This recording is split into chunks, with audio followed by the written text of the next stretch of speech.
Some of you are now coming out of the recession and you're deciding to hire and bring on some new people. The recession's been pretty tough for all of us, but the excitement of hiring on some new staff is probably something you're really looking forward to. The purpose of today's video is to actually give you some tools, some advice, and some resources on how to properly hire.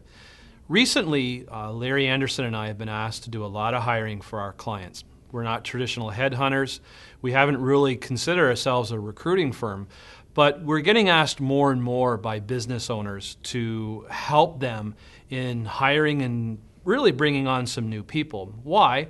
Well, we already work with those companies, so we know their culture, we know their team, we know some of the challenges they've had, we know what type of dynamics they have. So really, it's easier for us to hire and do the interviewing process because we're actually looking for fit. So one of the first things I would like you to do in this process is identify what type of team do you have. It's not just you as the owner, but what type of managers do you have? What type of work environment? Are you 9 to 5? Are you after hours? Do you do things to promote teamwork? Do you have an organization that promotes ongoing learning and development? In fact, one of our favorite interview questions is, in the last year, what's the best book that you've read? You get some really interesting responses when people go, oh, are you serious? I said, well, yeah, we're a learning organization. So if you haven't read anything or taken any personal development courses in the last couple of years, what makes us think you're actually going to replicate that in your business? So step one is determine what type of culture you have. Step two, as with any recruiting firm, get some help from some professionals who actually do interviewing for a living. Larry and I have been studying both, obviously, business verbal language, but also body language and some of the things that people do inside interviews. So we have a different perspective than you on how to actually develop and identify really top candidates. Sometimes the worst candidates are the ones with the most motivated, canned responses to your questions. Oh, and that gets me onto something else, the questions you ask. Would you please stop asking the same old HR questions? Tell me what some of your strengths are. What's your biggest weakness? Okay, you know everybody's ready for that question. Throw them a few different questions. Throw them something unique. Now, once you actually identify through some type of sourcing, whether you do it yourself or through our sourcing, give them a good phone interview. Really put a face to the resume. Come up with a series of candidates that are ready for a face-to-face interview. Then in any face-to-face conversation, I suggest a full day, interview candidates for about an hour each. Then what I would like you to do is take your top candidates, put them through an online profile.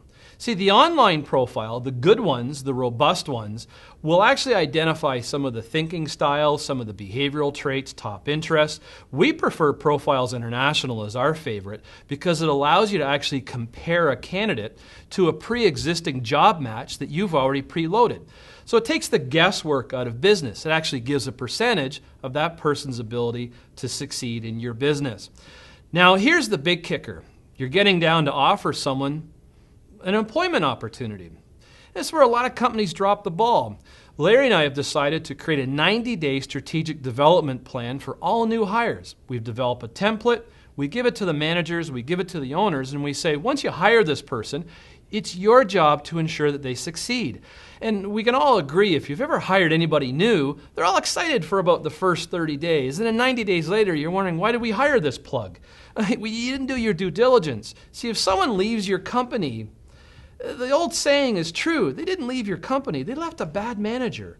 So the difficulty comes in, too, when you have these recruiting firms, these headhunters, charging very large rates. They bury it in what's called a guarantee. And I always laugh when Larry says this. If you want a guarantee, buy a toaster. I often say if you follow the proper steps we've laid out here and you put them on a 90-day plan that includes mentoring, coaching, ongoing dialogue, structured learning and development, if that person leaves your company, you suck.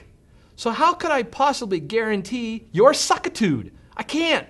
So do we stand by our work? Always. And any recruiter will stand by their work. But don't get the wool pulled over your eyes in what's called a guarantee.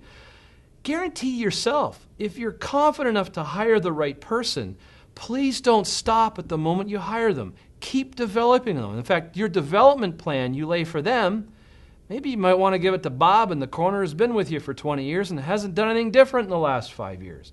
Put everybody on a development plan. You might be amazed what that does for your business.